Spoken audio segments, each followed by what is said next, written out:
The Secret World was an MMO RPG released for the PC quite a few years back. It was an amalgam between two different genres of RPGs. As you can see down from the hotbar down below, it's an MMORPG at heart. Or is it? As I said before, it's an amalgam, which means that it's a fusion between two different genres of RPGs. It's quite a large part of it is mostly a single-player RPG, combined with MMO elements. Or you could say it's the opposite, an MMO with single-player RPG elements. This might remind you a bit of Star Wars The Old Republic, and much like Star Wars The Old Republic, it shared the same fate, which means lackluster performance as a buy-to-play and a fee on top of that game. So Funcom retired it some time ago and repurposed it as a free-to-play game and re-released it last week as The Secret World Legends. So let's take a closer look, shall we? The gameplay you're actually watching is recorded from the extensive introductory chapter to the game, which takes place, rather this part takes place in a flashback where we weren't even there, during an incident at an underground subway station. Now this might confuse you. What do you mean we weren't there? Well, you'll have to play to find out. After all, it's a free-to-play game. You don't lose anything by trying it out. Now, as I said before, the game is a fusion between MMOs and single-player RPGs. The introductory chapter to the game makes you feel quite at home first with the single-player aspects, having quite good voice-acted cutscenes, very nice graphics with DirectX 11, and all those bells and whistles that come with the use of the API, and an interesting setup. What that means is that you begin in a dream sequence where you awaken with new powers, and you get to slowly learn the ropes while being guided by a voice. You get introduced to all the necessary mechanics, combat quests, your abilities like special abilities, passive abilities, active abilities. You get introduced to the different types of activities you can do in the game, like combat-oriented quests, demolition quests, and my personal favorite, investigation quests, which are quests that don't give you any kind of guidance. You have hints and you have to figure out for yourself how to solve them, to unravel the mysteries that surround the secret world. The setting of the game, as you might have guessed, is modern-day Earth. However, there's all kinds of conspiracy theories, general theories, and as well as the fantastical element. What do I mean? Well, one of the factions you can join up is the Illuminati. One of the places you will visit is the Hollow Earth. And there are the fantastical elements, combine things like zombies, the undead, witchcraft, Cthulhu, the Lovecraft mythos, as well as many other things, which create quite an interesting backdrop for the game and provide you with many varied and interesting situations to find yourself in. It's quite interesting, and I find it very well made. It also helps that production values are top-notch throughout. Now, the first time you create your character, you'll be prompted to select one of three factions: the Illuminati, the Templars, and the Dragon. Power is our currency, our DNA, our God. We control the world. We provide the blueprint and we give the instructions. We're the people in grainy photos on grassy knolls. We're the shadowy faces in smoky back rooms and darkened boardrooms. We're right here, hiding in plain sight, buying and selling favors. Blackmail, treason, deceit, these are our stock in trade. We work the magic of the drunken evenings with senators and chiefs of staff. We shake down demons and negotiate with sorcerers. We have stocks in hell and photos of angels. We use any means necessary, regardless of the cost, because the world is a bad place, and you can either do or get done. We're the Illuminati, and we're not done. Each faction has its own ideology as well as its own hub town.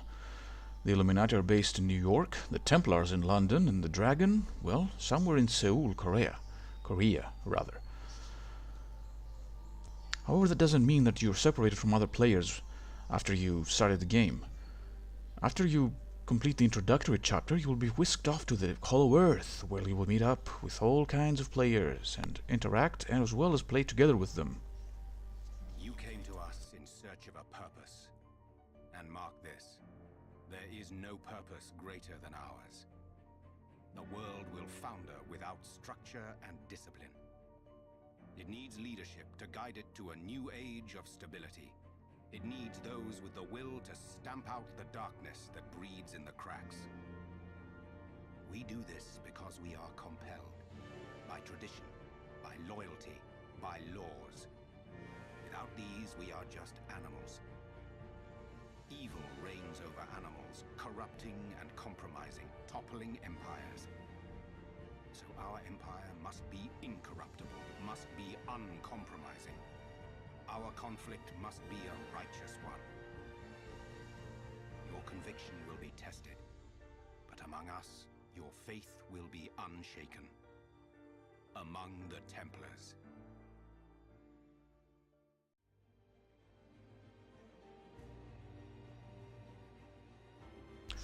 Now, what makes the game so different? Well, for starters, they tried, as I said before, to differentiate themselves from the usual MMO World of Warcraft clone by creating different types of quests between destruction, demolition, adventure quests, and the investigation quests, as well as the lore-rich world which you have to investigate and uncover its mysteries. They did try to create something different. Apart from that, they tried to implement a more action-oriented, real-time combat system, where you actually have to aim your target and then use your special abilities with the camera moving like an FPS, but in third person. It's all quite interesting, and it plays really well, I have to say.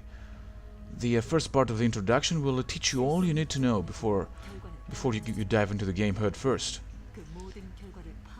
The actual introduction is quite interesting, and when you reach your home city, in my case with the Templars, London, you'll be gobsmacked by how detailed it all looks. It's a game that, if you like MMOs, you're likely to lose a lot of your time playing.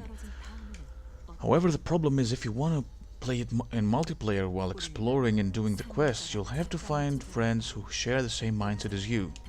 Because if one of you wants to watch the cutscenes and take in all the story and the atmosphere, the lore, and you have a guy who just wants to do the quest and just go around getting XP and killing everything, you're gonna get stuck, or you're gonna have a dissonance in playstyles, where one player wants to take it all in slowly and the other who just rushes through the content. Not a good combination, especially considering the investigation missions, which are, well, they're not suited to that style of play.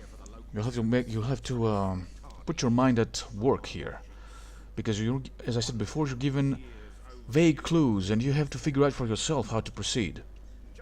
In any case, now that the game is free, there are a few changes to the overall structure. If you're a returning player, you have all kinds of perks and the game remains as playable as it used to be. But if you're a new player who just wants to play the free version of the game and hasn't ever purchased it before, well, it's a bit different. What I mean is that you have a bit of restrictions in your play. First of all, you only have one character slot with the ability to buy more if you'd like. When I first recorded this footage as well, you couldn't trade with other players at all, but during a recent patch they changed that. And after you've reached level 15, you can trade with other players, and in general, this is a good decision, as it promotes cooperative play between friends. I mean, don't forget that this is an MMO. You don't expect to be finding items that suit only you. You're gonna be finding things that suit other players' classes, and if your friends have selected something else, they're gonna be finding weapons for your class as well. So it helps to trade. Apart from that, there's a few costs here and there for teleportation, for example, if you're a free player, or longer cooldowns on quests if you want to redo them for experience and such. You know, that kind of thing. And here we have some other players from other factions who, just like me, just arrived in the Hollow Earth and are watching probably the cutscene, just like I was right before. Now, let's talk about the basics, like character creation. You might be pleased, or not pleased, to find out that there's quite a few options in order to create your character. You have all manner of sliders and options and things to change and set up just to make your character look exactly the way you want them. Now, you can't make a one-to-one replica of yourself. You see, you have some presets like this freak. I've been fiddling around here. But you can change bone structure, cheeks and such that you can do in other MMOs, Korean mainly. You have quite a few haircuts you can choose from, though. And there are a few preset faces. Let's check out the haircuts though. Look at this. Yeah, pink hair, just the color of a man. Both for male and female characters, the options for haircuts is quite extensive. You can see that there's about 9 different face types, which you can't change. It's like presets which are unchangeable. For the most part. You can change little things, but not the overall structure of the face, so you have to select the one you're more comfortable with. Also of note is the fact that all these options are the same throughout all 3 of the factions. Despite the fact that they're all based in different cities around the world, you can make a Chinese looking fella or gal that lives in London or the Americas. As you can see, there's also the option of adding tattoos or other body paint, face paint rather, things on your face, more tribally things or more gothic, or just Saruman's hand, just as if you were an Uruk-hai. There's quite an extensive selection of makeup you can do. Now here we go. Let's select the dragon. As you can see, the background changed, but the options would still remain the same. The problem with character creation, at least in my eyes, is that although you can select all these little cosmetic things, you do not have the most important slider. You cannot adjust your body's proportions. You cannot make a big-breasted lass, or a wide-hipped one, or a buff dude with an inverse triangle body, or a fat squat guy. You can change your height, as you can see from the slider at the bottom, but that's not enough in my eyes. In any case, let's create our first character here. Let's select a down-to-earth haircut, a down-to-earth color. Let's see, here we go. I think that's good enough. Let's select one of the eyebrows. The color should match the hair, but the face doesn't look good.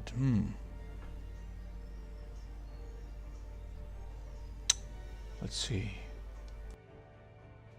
Now, while I'm creating, let's talk about what other things are in the game. Well, in the free version at least. Well, from what I've seen, there's no thing like gated content, like, say, Lord of the Rings Online or Dungeons and Dragons Online. You get all the full game, you can play it through all of it in free mode.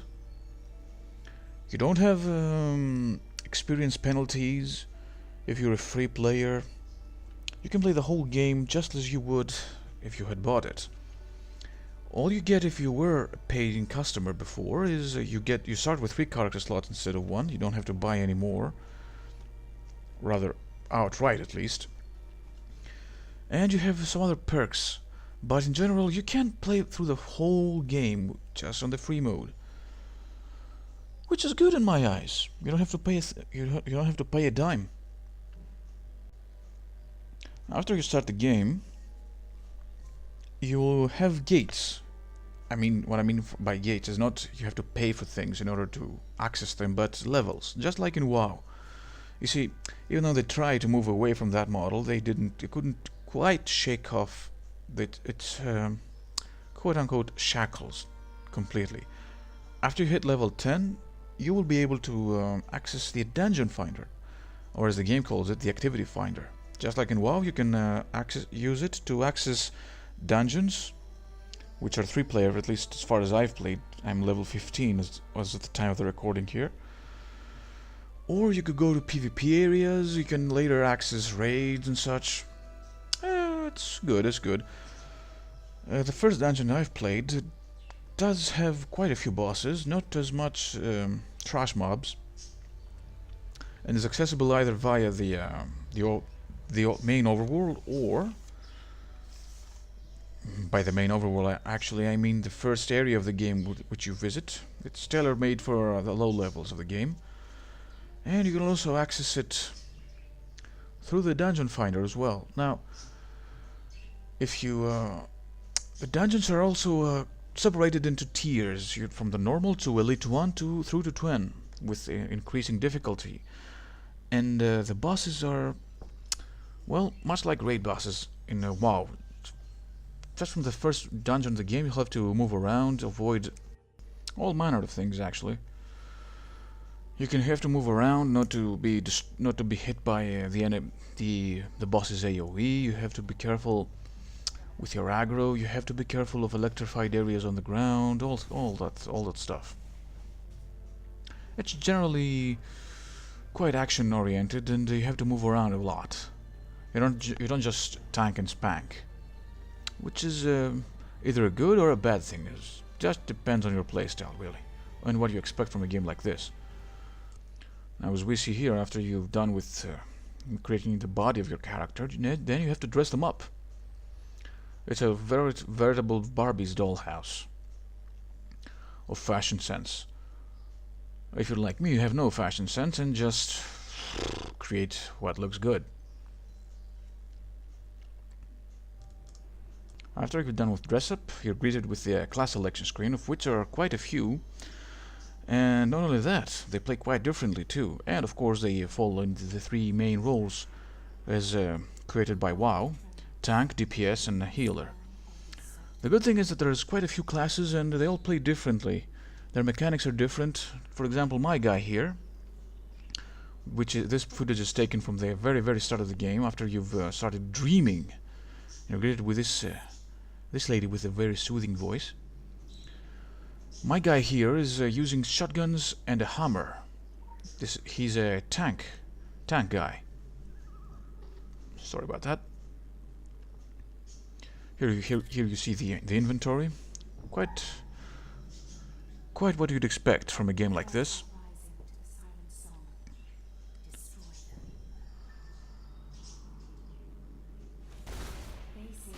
As you can see, I have to aim the camera, at the center of which is the reticule, just like in FPS, but as I said before, in third person. I can fire my shotgun and all that. Time to kill some more restless dead in the dream world. Now, while you're in the dream world, you'll be greeted with tutorials teaching you the basic mechanics of your character. Just like this. As you can see, my shotgun utilizes different types of ammunition. After I've depleted all my shotgun shells, my hotkeys change, and I have to press the relevant hotkey to select one of the randomly generated shells. Speciality Spotlight. Shotgun. Reloading your heavy munitions. The shotgun is loaded with 6 shells. Using any shotgun abilities will expend these shells. Once all shells are depleted, every shotgun ability will be replaced by a reload option for a randomized shell type. There are 4 types of ammunition. Armor-piercing shells reduces the defense of your target. Depleted uranium shells deal a large amount of bonus damage. Dragon's Breath shells apply a significant damage over time effect. Anima-infused shells cause your attacks to restore a percentage of your health.